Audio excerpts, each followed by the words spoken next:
नमस्कार। आप सभी को मेरी राधे राधे। आप सभी का अमृत अंश में मैं स्वागत करती हूँ। आज मैं आपको खरमास की कथा सुनाने जा रही हूँ। कृपया जो चैनल पे नए हैं वो सब्सक्राइब जरूर कर लें ताकि आप तक पूरी कहानी पहुँच सके। आइए कथा स्टार्ट करते हैं।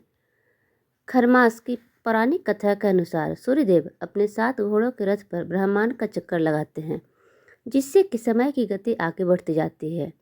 एक बार सूर्यदेव इसी तरह ब्रह्मांड का चक्कर लगा रहे थे।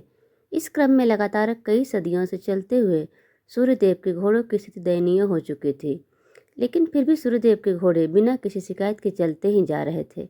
जब सूर्यदेव की नज़र अपने घोड़ों पर जाती है तो सूर्यदेव को उनकी दशा पर दया आ जाती है। ऐसे में वो घोड़ों को तालाब किनारे ले जाते हैं, लेकिन रथ रोकना संभव नहीं होता, क्योंकि रथ रोकने पर जनजीवन ठहर जाता। ऐसे में तालाब के पास सूर्यदेव के 2 खर यानी गधे दिखाई दिए। सूर्यदेव अपने घोड़ों को वहां विश्राम करने की अनुमति देते हैं और समय के रथ के खींचने के लिए आगे खर को बांध देते हैं। गधों के कारण रथ धीमा चलता है। यह समय 1 महीने तक चलता है। इसे ही खरमास कहते हैं। जब तक घोड़े आराम कर लेते हैं, फिर सूर्य उत्तरायण यानी मकर संक्रांति को घोड़े फिर से सूर्यदेव के रथ को खींचकर समय को गति देने में जुट जाते हैं। तब सूर्यदेव की गति और तेज फिर से लौट आता है। मांगलिक कार्य आरंभ हो जाते हैं। मार्कंड पुराण के अनुसार सूर्य अपने 7 घोड़ों के रथ पर बैठकर पूरे ब्रह्मांड की परिक्रमा करते हैं।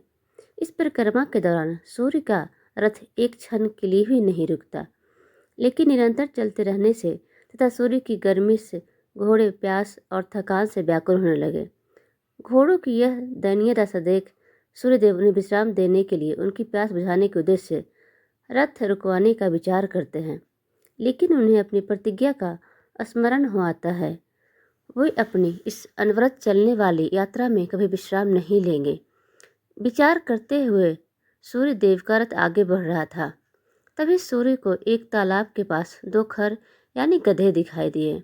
उनके मन में विचार आया कि जब तक उनके रथ के घोड़े पानी पीकर विश्राम करते हैं, तब तक इन दोनों खरों को रथ में जोतकर आगे की यात्रा जारी रखी जाए। ऐसा विचार कर सूर्य ने अपने सारथी अरुण को उन दोनों खरों को घोड़ों के स्थान पर जोतने की आज्ञा दी। सूर्य के आदेश पर उनके सारथी ने खरों को रथ में जोत दिया। खर अपनी मंद गति से सूर्य के रथ को लेकर परिक्रमा पथ पर आगे बढ़ गए। मंद गति से रथ चलने के कारण सूर्य का तेज भी मंद होने लगा। सूर्य के रथ के खरों द्वारा खींचने के कारण ही इसे खरमास कहा गया है। खरमास साल में 2 बार आता है। एक जब सूर्य धनु राशि में होता है, दूसरा जब सूर्य मीन राशि में आता है। इस दौरान सूर्य का पूरा प्रभाव यानी तेज पृथ्वी के उत्तरी गोलार्ध पर नहीं पड़ता। सूर्य की इस कमजोर स्थिति के कारण ही पृथ्वी पर इस दौरान गृह प्रवेश, नया घर बनाने, नया वाहन, मुंडन, विवाह आदि मांगलिक और शुभ कार्य करना वर्जित माने जाते हैं। किसी नए कार्य को शुरू नहीं किया जाता।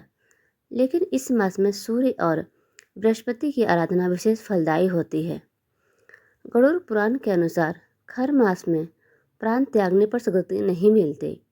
इसीलिए महाभारत के युद्ध में भीष्म पितामह ने अपने प्राण खर मास में नहीं त्यागे थे।